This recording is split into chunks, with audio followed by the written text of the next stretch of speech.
Good evening, everyone. Thanks for joining us on this Monday night. I do hope you and yours are well and you've managed to enjoy some of the weekend, at least.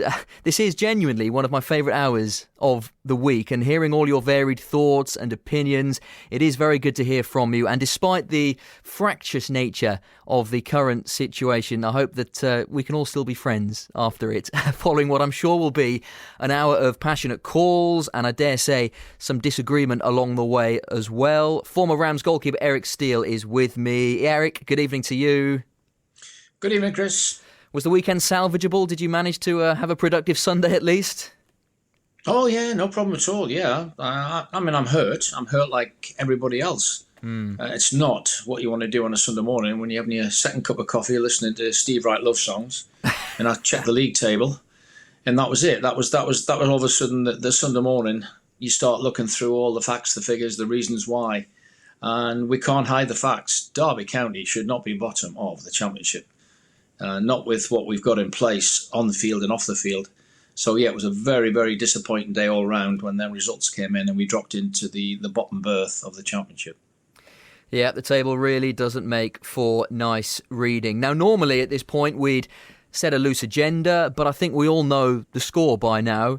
And this has always been your hour, so I think it's very much over to you to do the talking. 0800 145 6161, free phone number, 81333 on text, and a couple of avenues to get in touch via social media. Twitter, at BBC Derby Sport. Facebook, BBC Derby Sport. You'll see the video. Already loads of fans commenting away, and we didn't really have a chance to get to many of your messages on Saturday night, so make sure you do get your messages and your calls into us to make sure you have your say. Eric, let us get straight into it then. We've got Lewis, Daryl and Gerald waiting to speak to us. Let's kick off with Gerald. Hello, Gerald. Hi, Chris. Good evening to you. Good evening to you as Good well. evening, Gerald. How are you doing? Hi, Eric. Good, thank you. And thanks for taking the call. And really enjoy Monday night because we're in need of therapy, and you guys are good at dispensing it, especially after the time we're having. So, I think somebody on Facebook said there recently over the weekend, summed it up well. What's gone wrong, who's at fault? I think we're all kind of at fault in our own ways. I think as fans, we can be impatient at times, although our patience is obviously running thin at the moment. But, like when the owner is gone, when the manager is gone, when the players are gone, we the fans are still here, and we have to, cope with that in front of us. I think the players, obviously, there's fault there to some extent. When they cross that line on a Saturday afternoon, they've got to give 110%. We're just not seeing that from some of them, a lot of them, yes, but some of them, no. And, this team, it's carrying some passengers. Now, that's fine if you're Ryanair, but we just can't carry passengers. And, you won't win games with 9 men. I think the manager and the coaching staff, they're at fault for sure, as well. Some of the selections not necessarily understandable at times, and I do find some of the substitutions baffling, with Shinnie coming off there in 70 minutes on Saturday. I think he's been one of our best players.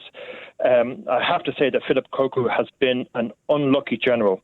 He inherited, I think, a poor squad with no pre-season. A lot of things have gone wrong that are beyond his control, and he has no centre forward.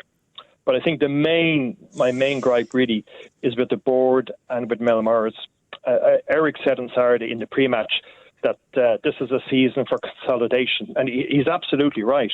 But we're over 5.5 years in to Mel Morris, and we shouldn't be talking about consolidation at this stage. And, the board and Mel, whoever does the recruitment, it's been woeful. We've signed ordinary players at, really extraordinary wages and transfers. I think he's let his Gerald, emotions... it's Eric here, Gerald. Can I just pick you up Hi, on Eric, that? Because go ahead. Yep. I think the recruitment is the be-all and end-all. You live and die by recruitment. I think there's been a message from Mel that he's been looking to sell the football club for some time. And we know he's put a lot of money in, a lot of time and energy. I just think that Joe McLaren and the recruitment team, they virtually had their hands tied in terms of saying, you've got to use the kids. Yes, we'll supplement the squad. and then we've got to get through halfway through this season with the COVID, etc. Because when you look at the players that have gone out the door from the actual end of the season, Martin, Malone, Bennett, Bogle, Lowe, Josassoon, Marriott, they've gone out and we've replaced them virtually with free transfers, with Jozwiak obviously being a bought, Marshall Byrne, Clark on loan, Kazim Richards.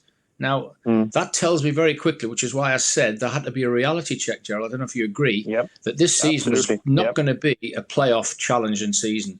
So that recruitment tells me that Joe McLaren's hands possibly were tied in terms of saying, yes, we've got to bring the young ones through, which is what Mel has always wanted.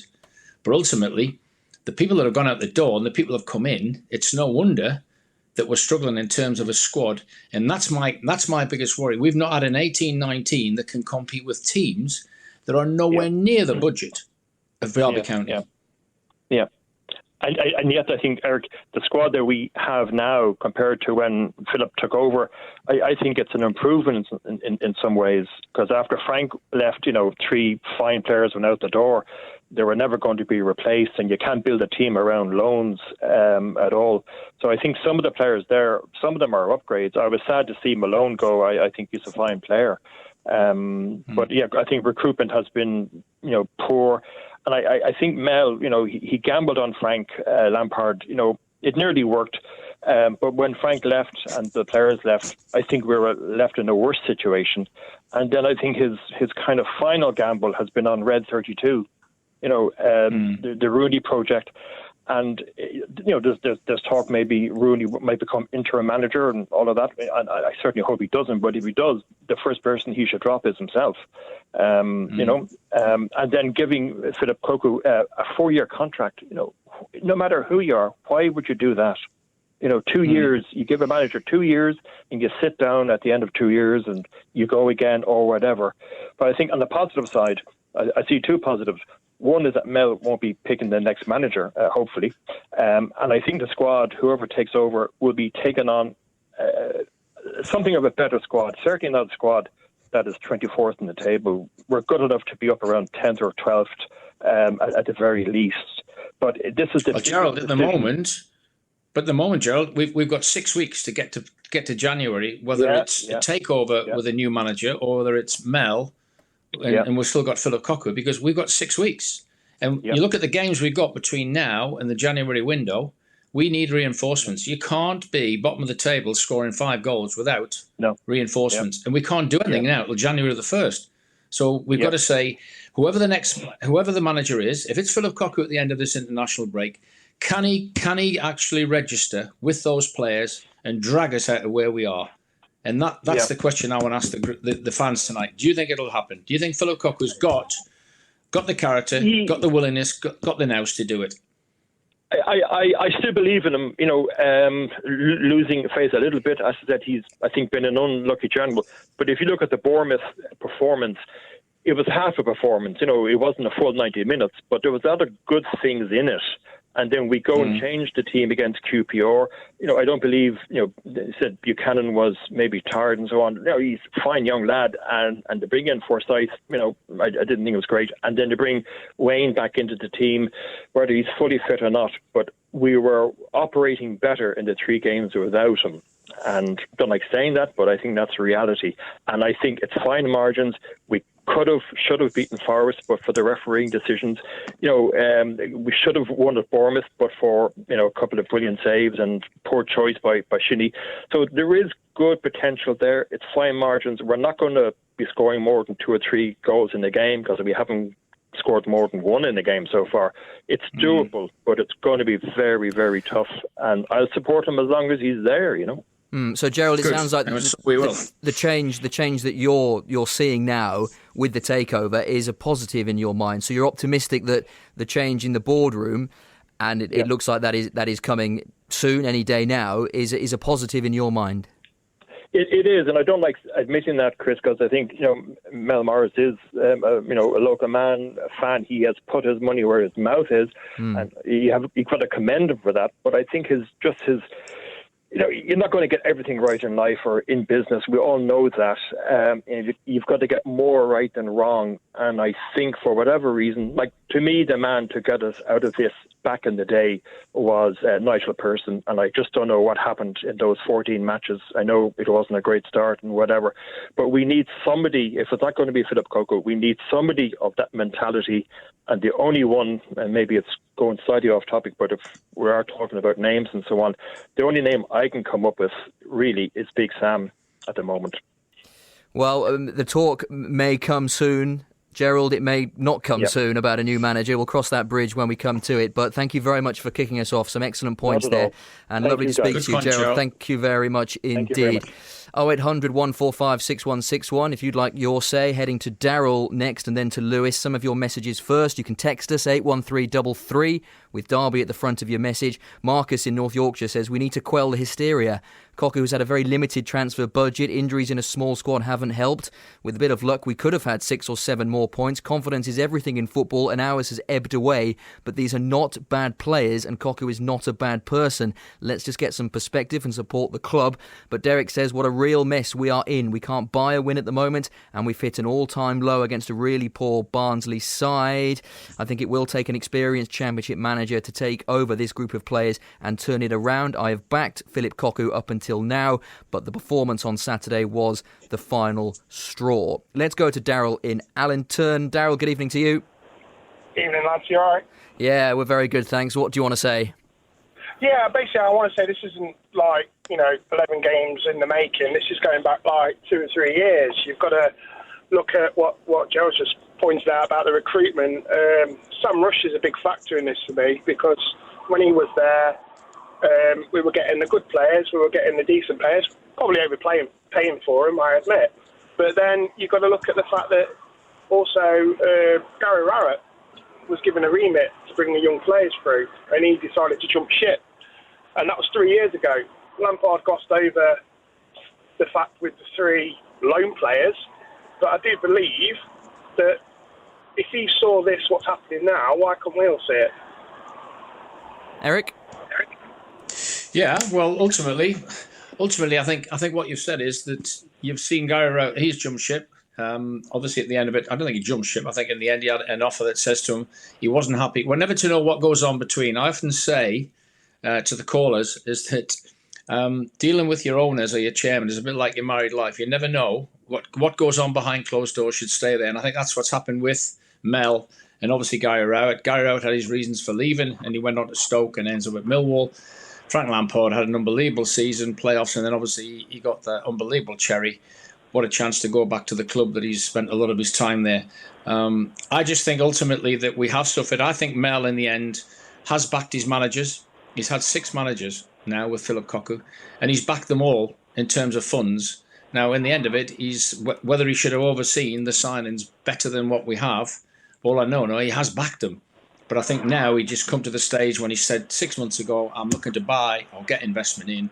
And I think that's what's happened. We've just said what we've got now is that reality check that says, no, I'm not splashing the cash. I'm looking now to get investment in. We have got to get by with the younger players and then obviously 1 or 2 players in. And that's what's happened. And don't get me wrong, I still believe that the players that we've got in here shouldn't be languishing at the bottom of the table. The players have to look at themselves. Players don't get the sack, do they? No, but you say with one breath he's back the managers, and then literally a minute ago you were saying that he's just said 6 months ago, right, that's it, I'm not doing it. Your hands are tied. You've got to work with what you got. But didn't he said that to Gary Rowett, and I don't want to keep going on about that, but he said that 3 years ago. And my point is the recruitment side isn't the best, and you look at what Leeds went up with last year. Yeah, they learned from losing to us in the playoffs, but we're nowhere near good enough to go even compete in the Premier League with the team that we've got. So, and also as well, I want to touch on another thing. Remember Sky One show, Dream Team? Yeah, Derby's not a patch on Dream Team. Let me tell you. Well, we have more storylines than EastEnders, and it seems to be that touching on the fact that the chairman won the lottery, bought the team, and got it all wrong. And that's because he was a fan, not thinking out. You know what I mean? He was a fan. And I think sometimes it's the new investment, the new consortium that's coming through. might be a weight off Mel's shoulders as well, because sometimes are you thinking with the fans' head or are you thinking with the business head? And yes, okay, how many managers have we had in 5 years? Going 6. forward-wise, it's just a case of like, if you're going to bring all that money into the club, you have got to bring in a manager that is going to see this through. I'll take the classic example of Newcastle. They have the fan base, they have the wealth, but they always get second-rate managers and second-rate players. And the same with West Ham as well. Yeah. And it's like, who is going to take on the role? It's too big for Cocu. He only lasted 8 months at Fenerbahce, didn't he? Well, he was blighted by all sorts of problems there. Yeah, Eric? Yeah. It was, I just thought... Sorry, I 2 think seconds, you made a Daryl. good point referencing certain clubs where I think at the end of it, Steve Bruce for me has done a magnificent job, because if I look at his recruitment, he's gone and got tried and tested Premier League players and they're sitting mid-table when they were literally, when he went in, they were struggling. He's done better than Benitez. And yet Benitez had more money. It's not always about the money. It's about the actual having the nonce to sense when you buy and who you buy.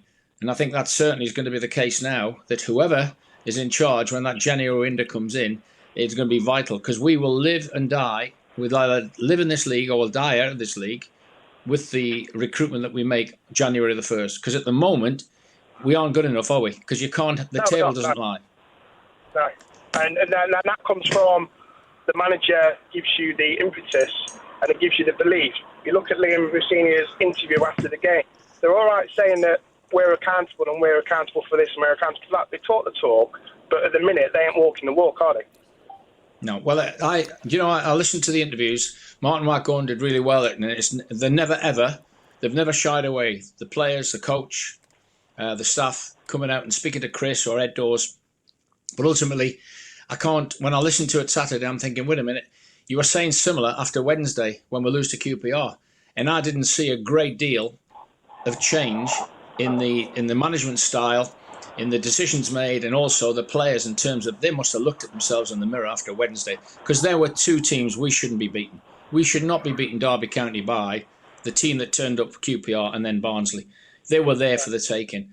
So that's what disappoints me mainly. And the players must take responsibility, because they've got to turn and say, 11 games in, come on lads, we have done nowhere near what we should have done. I can't understand the performances between QPR and Barnsley and Forest and Bournemouth. They were miles apart. They were miles apart. Yes, we should have won at Forest. Well, basically because we've not put 90 minutes together yet. No. We have had unbelievable starts in games. We went to Forest, we went to Norwich and played 5-4-1. So it can't be about the systems. It's about players and their attitude.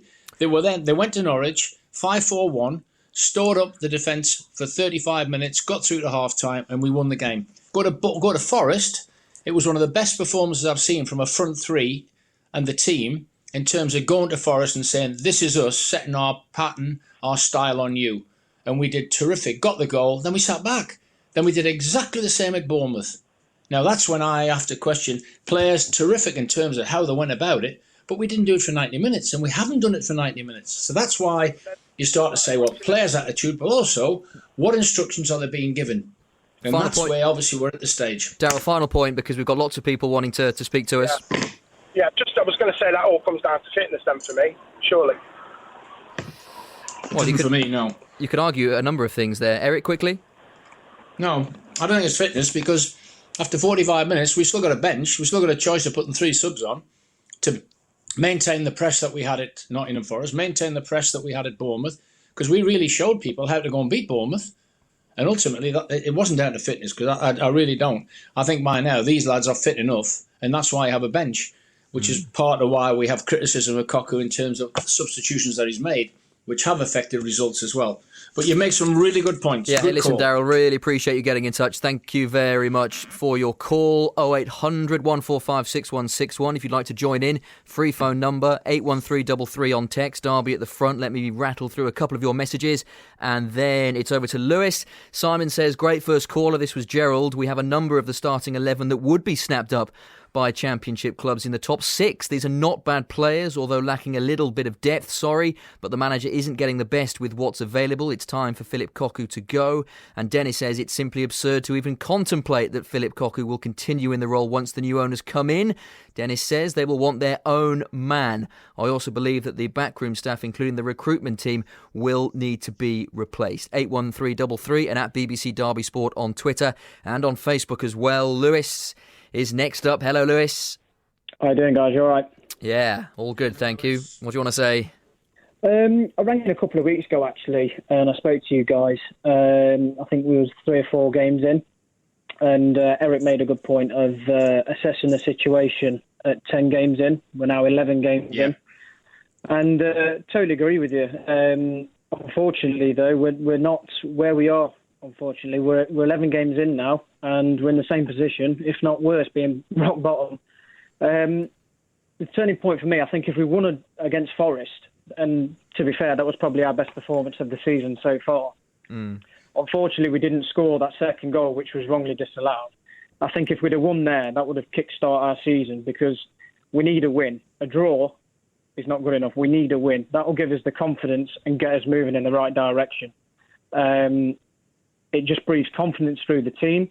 I think, unfortunately, just going back as well, the only goal we've actually scored from open play this season is against Luton, and that was against Jack Marriott. And that was, lost. And then he went to Sheffield Wednesday. So, again, like Eric just said and the other caller just said, we score against Bournemouth, and then we sit back for the last 15 minutes. Now, when we play a team to play Bournemouth, that would be a great result away from home. 1-1 would be a great result. We could have won that game quite easily. And it's not good enough from our point of view.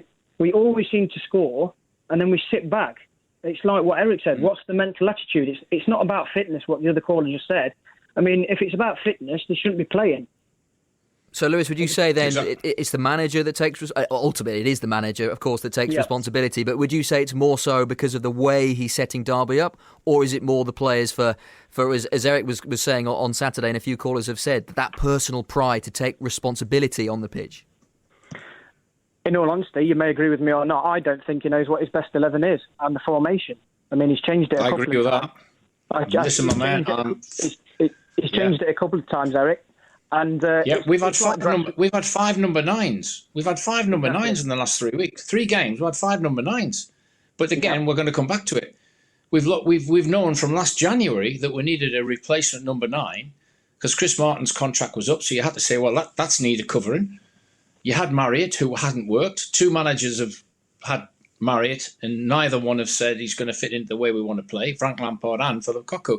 We have not got a pivot. In other words, we have not got that man up front.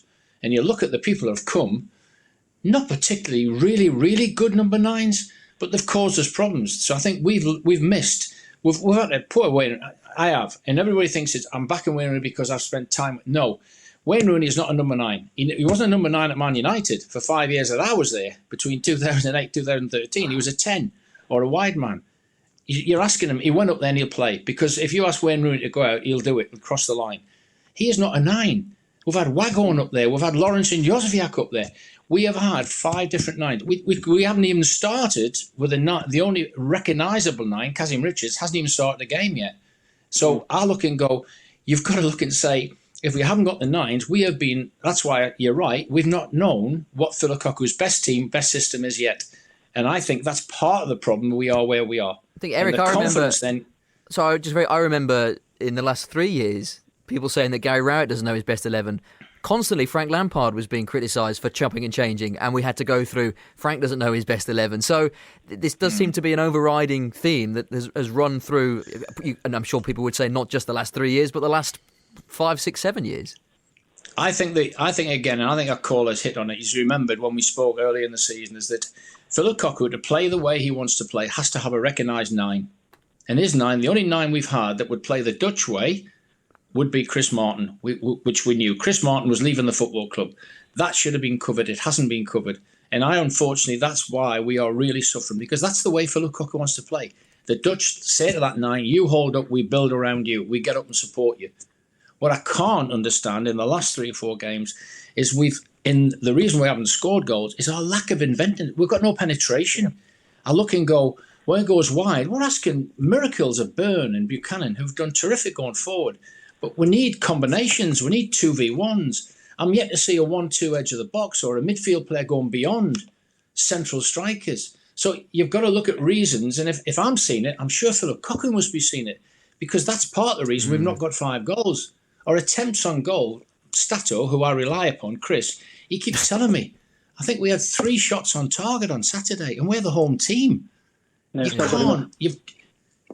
And ultimately you've got to say, come on, we have got the players, but yes, we're missing pivotal players, and we are missing a 9. But we should be doing better with what we've got. Just touching on this one as well, Eric, I think it's frustrating for the fans, because if you look at our full squad when they're fit, it is a very good side, but it's just not clicking at the minute. And it doesn't matter if you're a Sunday team, grassroots football, or semi-pro or professional team. From day one of playing the first league game, you should know what your best 11 is. And if you don't know by 11 games in, that's very, very worrying. Just to make it another point on, has Cocu lost the dressing room, which I heard after the Barnsley game.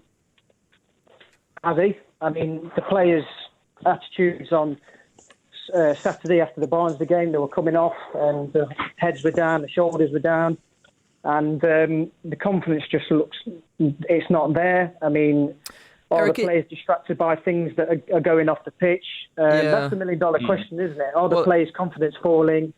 Well, Lewis, it is something we have touched on, isn't it? And Eric, it was interesting actually. I was speaking earlier to Ryan, who writes at The Athletic, Ryan Conway, and you're there at the stadium. I'm not, so I was asking him a little bit about what's it like at the moment there. And Ryan made an interesting point. He said the number of times that Liam Rossini had to come to the edge of the touchline and say things like voices, come on, it's quiet out there. Where's the talking? Where's the leadership?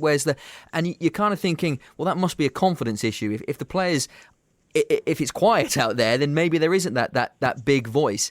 But the number of players you speak to, and indeed you've echoed it, Eric, that when we say, well, has he lost the dressing room, to use that cliche, they all say, no, that's nonsense. It's all about personal pride and the players taking responsibility. I think, well, ultimately, having been in dressing rooms both as a player and then as a coach, inevitably, I've never been in a position like this, ever, as a player or as a coach. So all I would know is that there's only one way you dig yourself out of where you are. You have to turn it around, and people have to literally, Monday to Friday. It's all right, go and work. They keep saying, we've got to work harder. Nathan Byrne said after the Cupid, we've got to work harder. I don't think they have. I think they've got to work smarter. Now, that's either got to come from the coach that's got to realise they've got to change the way they do things Monday to Friday, because we can't be doing everything right to be where we are. And there's enough coaches there. Crikey me, there's Chris, Twan, Liam Rossini, Justin Walker, Shea Gibbon, Cocu. There's 6 coaches every day. And we saw that on Saturday, Eric. There was obviously Phillip wasn't there, but from what you saw, from what we saw back at base, there did seem to be lots of voices out there, and it must be quite difficult for a player to know exactly who to focus on, what to do when you've got Liam and Justin Walker and Twan and Chris van der Veerden and all the rest of them. Well, you feel in a way, because you've got to look and say what we have missed, and I'm going to say we have missed the fans. You cannot hide the fact. All the stats are telling us. Man United, Liverpool, all of a sudden, these places are no longer the fortress. People aren't scared. People come to Pride Park now. Boy, if ever we realise now how good our fans were, we have seen it now in the last 11 games, home and away, because they would not have put up with what's gone on at home, and the away support would certainly not. So ultimately, everybody now, and it's not going to take much. The one thing you can look at, Chris, is when you look at that league table, 1 win or 4 points from the next 2 games pulls you out of that league where you are. Yeah. It's not as though we're cut adrift, but all we can judge on is what we've seen in the 11 games. We were waiting on the players coming back. That was the big reason, wasn't it? The players that were injured, Waghorn, Tom Lawrence. Yeah, we were waiting on injured players coming back. They've come back, and yes, we've got draws, but we haven't got the number of wins that we needed. So I'm still saying that I'm not too sure how smart it is on that training ground, and that the players, when they get on there, can they take it to the teams? Because at the moment, I'm not seeing anywhere near the inventiveness to go and win games. I totally agree with Eric. I think the players could have a fantastic training session, put the ball in the back of the net and defend him well. That's brilliant. But the players aren't producing it on the pitch. So all of that hard work is for nothing. It's a results business, and we aren't getting them. It's as simple as that. Yeah, nail on the head there, Lewis. And what's the answer to it? I don't know. Is it a change? It's got to happen soon, and maybe the. Well, there's going to be change, isn't there? Yeah, Lewis, there's going to be change. These we next can't 2 hide weeks, the fact. Yeah, something is going to give. Surely, when the takeover is confirmed, that's what we're all waiting for at the moment. That's the only thing really that Derby fans have got to look forward to. Yeah. We'll see what happens. No, you won't. We got to keep the faith. We will support the team, whatever happens. We got to keep going. And it's as frustrating for us producing the program and the commentary and Chris and Ed as it is for you guys missing the actual being there. But I have to reiterate, boy, have we missed you 20-odd thousand season ticket holders. So keep the faith. When we can get you back, hopefully today we've had great news on that vaccine. We can start 2021 and get you back in the stadium, because that will give everybody at the club a massive lift. Hey, listen, Lewis, great to chat as always. Thank you very much for Lewis. getting in touch and putting across your points. And we have raced into the second half of the programme. So if you are yet to give us a call and want to make your point, then 0800 145 6161 is the number you need. We're going to Matt and then to Neil after some messages. Lee says it doesn't matter who comes in this season. If Cocu goes, it's clear these players are average, championship at best. I feel sorry for Mel as he's backed every manager regarding signings and he's been let down badly. I think it needs a strong man in charge now, like a Neil Warnock type, says Lee. NG on Twitter says, in simple terms, if you don't have a 9, you don't have the players who can build from the back, and if you can't defend a lead, then we don't play that way. We need to win ugly, says NG on Twitter. And one more for now from a no name on this message note. Steve says, I agree with you, Eric, with the fact we haven't got a number 9, but I can't understand why we keep mentioning Chris Martin, a fine player for the Rams, but personally wasn't the way forward for me. Don't forget he was part of the team that started last season and finished it poorly. I've never wanted a manager's head before, but I do believe we need Phillip Cocu to go. Yes, the manager will inherit the same team, but hopefully new ideas will refresh them for the remainder of the season. 81333 if you want to drop us a text, and we're off to Matt. Hello, Matt. Hiya, right. Yeah, Hi, Matt. Getting through it. Hiya. What do you want to say? Or what noises do you want to make? That's probably fine.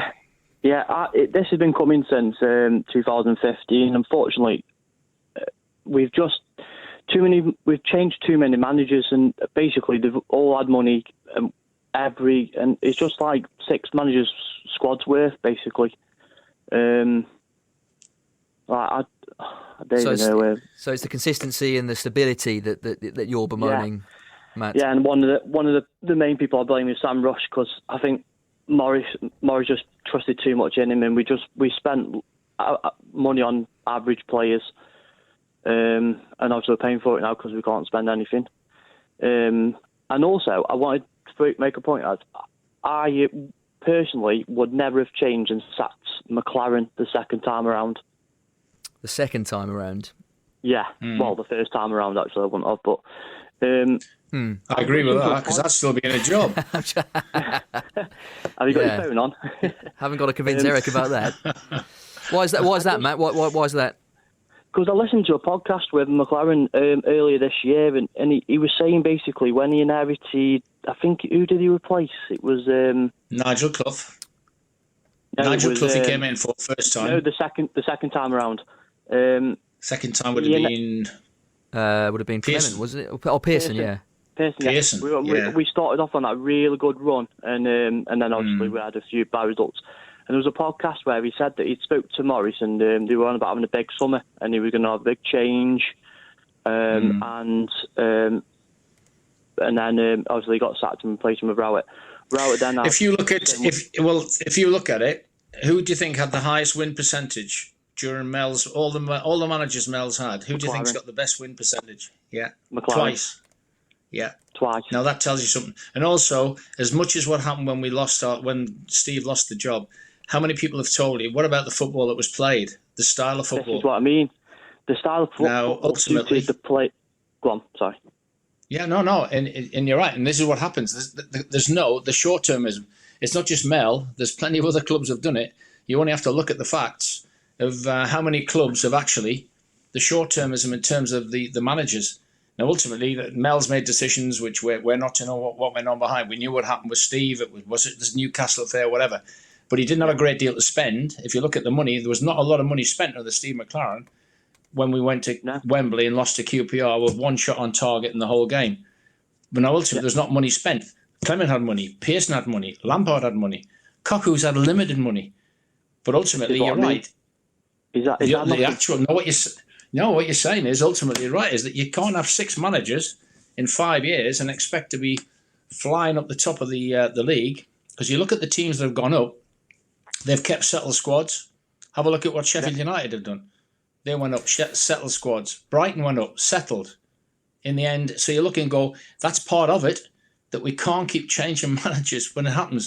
So ultimately now, that's why it's a massive 2 weeks for the football club as to whether Mel sticks with Cocu, the new owners come in, stick with Cocu, whatever. So the next 2 weeks is vital. And I agree that the sentiment you're making, we've changed the managers too many times.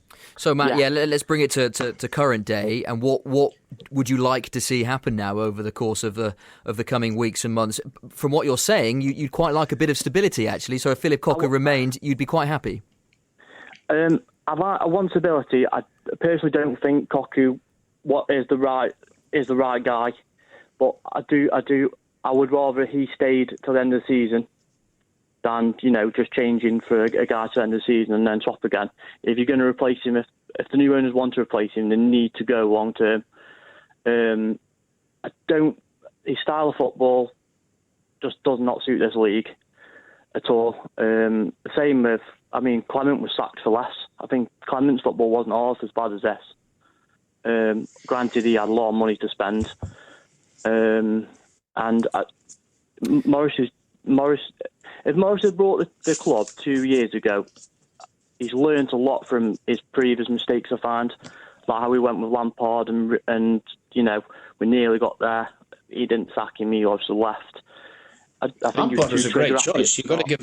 You'd have to give Mel a lot of credit for getting Frank Lampard, because at the time, how many people would have gone, Frank Lampard's coming into Derby County Football Club? And, he had 1 year.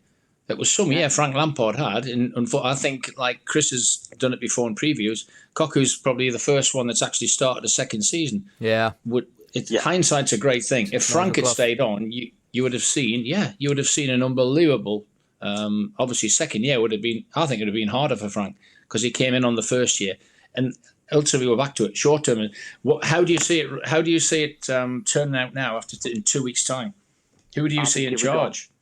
I'll get ridiculed. I'll like McLaren back. Okay.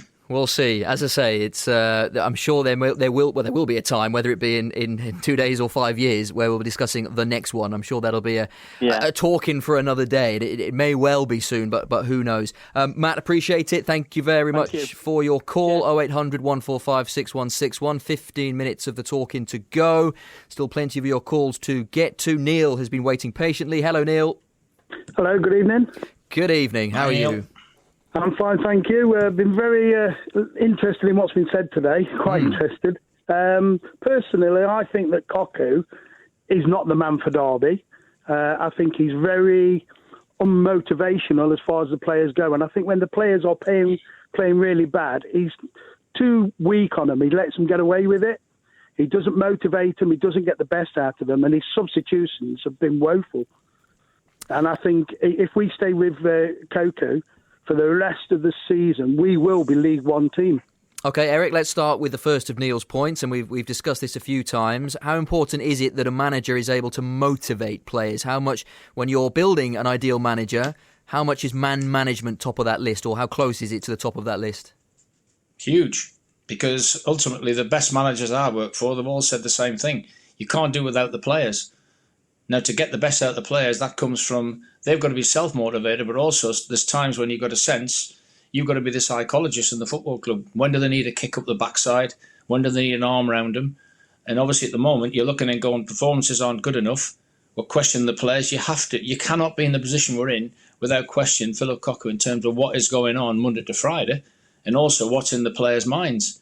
Because you do, and like I said, you can't do without the players. Everybody at the moment's got to put their hands up and say, We haven't got to change. We cannot carry on as we are, whether it's Cocu, whether it's the players. What we do know is players don't get the sack. They're going to have to battle on till January until we can do something in terms of the transfer market. Management, that's out of the fans' hands, because that's a decision that's going to be made by Mel or the new owners coming in. But certainly at the moment, things have got to change, because we can't be where we are. This is Derby County, for goodness sake. We don't want to go back to where we were, 83, relegated. We don't want that. We do not want to go. And there's plenty of examples in the league below us who've been in the Premier League and are now in League One. We don't want to be part of that. So the changes are going to have to be made in the next 2 weeks. And then ultimately, whoever's in charge has got to get us through to January, hopefully pick up some points. Because like I said, we can't get out of where we are. And we have had really, really good signs. And a week ago, we were looking forward to saying, we've just gone to Bournemouth, 2 home games coming. And here we are sitting here a week later and we're thinking, wow, we are really now scraping the barrel. Neil, there's a text here from Steve that says top managers can get the best out of average players. Cocu can't and hasn't. Stability, we are going down if we stay as we are. We have better players than most of the Championship. It just doesn't matter with poor management. Sounds like, Neil, that Steve is echoing your sentiments. You'd go along with that. Yeah, I do. Can I just ask Eric a question? Yeah. And I'd like Eric to dig deep into his Derby County supporter's heart. Here we go. Right? Go on. And I'd like him to honestly say, would he stick with Cocu as the way he's been playing the tactics, the formations and his substitutions? Would he stick with him, or does he think that this manager will take us down? Well, I don't think I don't think he'll take us down. But ultimately, my conversations I've had with good friends after being in the area for all the time is that they see now that he's had long enough. That's the sentiment I'm getting. And ultimately, I just look at that team that came off and I'm thinking we do need a change. So your gut feeling is that he should go? That's what I'm asking. My good feeling, no. My good feeling is coming. My good feeling is... Go on, Chris. No, I was just about to say you are being put very unfairly, I think, on the spot here by Neil. No, I don't mean to. I just want to see. No. My job. Listen, my job's to give opinions. My job is fine, and I'm more than happy in my role with Radio Derby, and I will give opinions. And at the moment, my opinion is something's got to change, and the change has to come from players, definitely. And Cocu's he's got 2 weeks to sort out in his own mind, is he the man to do this job? And I think he's got to be hand on heart, go to Mel in the next 2 weeks and say, I can do this. And Mel's got to stick with him until January at least. Or he's not going to have that opportunity because of the new ownership coming in, who, as I've witnessed in 2008, the same family, they went, no. Management team completely out the door. Chief executive completely out the door. Change of scouting system, out the door. So there's a massive 2 weeks. The fans are telling me that the good friends and fans I've got are saying, no, he's had long enough now. What I'm saying is I think we've got to wait and see the next 2 weeks. Then we'll see who we've got to support when we go to Bristol City on the 21st. Neil, that's the benefit of all of this is the timing, isn't it? It's 9th of November, 11 games in, there's 35 to go. Derby still have time to get it right, don't they? They do, but I can't see this team actually turning it round because they don't seem very motivated by the manager. I'd like to see the manager a bit more vocal on the touchline. I know we watch it on telly, but he's not very vocal on the touchline. You don't seem to get on their backs when they're doing bad. And I think his style of play is horrendous. Go back and back, across the back all the time, go forward so far, and then next thing you know, we're worse than the Italians. We do more retreating than anything. We don't attack when we should be attacking and making them fear us coming at them.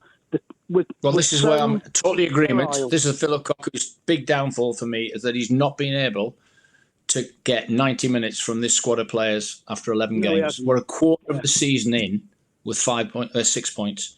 There's got to be this is my biggest comment on Phillip Cocu, is whatever he's doing Monday to Friday with his staff, I cannot understand why he cannot get a 90-minute performance out of a squad of players. That's Neil, what disappoints me. Thank you very much for your call. Some interesting points there with around 10 minutes of the programme to go. Still enough time if you want your say. 0800 145 6161 81333 on text. Derby at the front of your message and at BBC Derby Sport on Twitter. The calls keep coming. Let's go to Peter next. Hiya, Peter. Hey, you all right? How are you doing? Hi, Peter. Well, I'm still fuming at the weekend, but that's understandable. I think I'm more angry than the players at the minute. It just seems like there's no one throwing teacups around in the dressing room. But We need a striker, and there's a striker in the under-23s, Jack Stretton. What has he got to do to get into that squad? He's bagging him for fun at that level. Surely, if we need some sort of bandage, we draft him in. Yeah, Jack Stretton, Eric, he has been scoring for fun in the 23s. He's 19 years of age. He does feel like he's the next cab off the under-23s rank, following the players that we know have made it into the first team. Well, certainly at the moment, if we can't get more than one goal, you've got to look through the club and say, who have you got? Ultimately, why not put him on the bench? Throw him on, because the one thing that you get with an academy player coming up is that you know what you're going to get. You'll get that 100%. And he'll give you a lift in terms of coming into that 18, 19-man squad. And if he's scoring goals, fine. Listen, we might be having to really drag more of the academy players up. My big thing is we've still got strikers in there that should be. And if he's scoring the goals as he is, why not put him in the squad? I'm sure he's being looked at really seriously. And it'll be very interesting to see if he is included. If he keeps scoring goals, you can't ignore that, can you? Because that's the hardest thing. That's the hardest thing in football. That's why managers lose jobs. Because they have to find them goal scorers. We said at the start of the season, are we going to get somebody that will get us 20 goals? And the answer at the moment is no, we haven't. And if we've got somebody it's a hell of a step up, unbelievable step up from 18s, 23s football into a really struggling team. So it might be a nice cameo substitute appearance at Bristol City. That would be nice. And we have another one from the academy coming forward and doing well in the team. But good, I can see why you think that. With playing with Buchanan, Knight, all the other academy products, that they must have played in under-23s previously as well. So they must already have some sort of chemistry there, and they can string some forward play together. Mm-hmm. They know the way they like to play. Every time I see that 4-2-3-1 on the team sheet, a part of me dies inside because I hate it. I think it's so negative. What would you prefer? Wing backs. 3-4-3 wing so backs. 3-4-3 was working for you, Peter? Oh, absolutely, especially with Bournemouth. It seems so, and Forest, we've seen so more on the front foot, and then we go to this 4-2-3-1. It's just zaps the confidence out of everyone. You just want Cocu to let them off the leash a little bit. I just think he's been too safe. Yeah, well, we did that against Cardiff, didn't we? We took our two wing backs off. And I just look and go, we're winning 1-0, we'll take our two wing-backs off. And you look and go, my word, that can't happen because they're our best attacking force in terms of getting the supply into the front men, whoever we've got there, whether it's a 2 or 1 or a 3.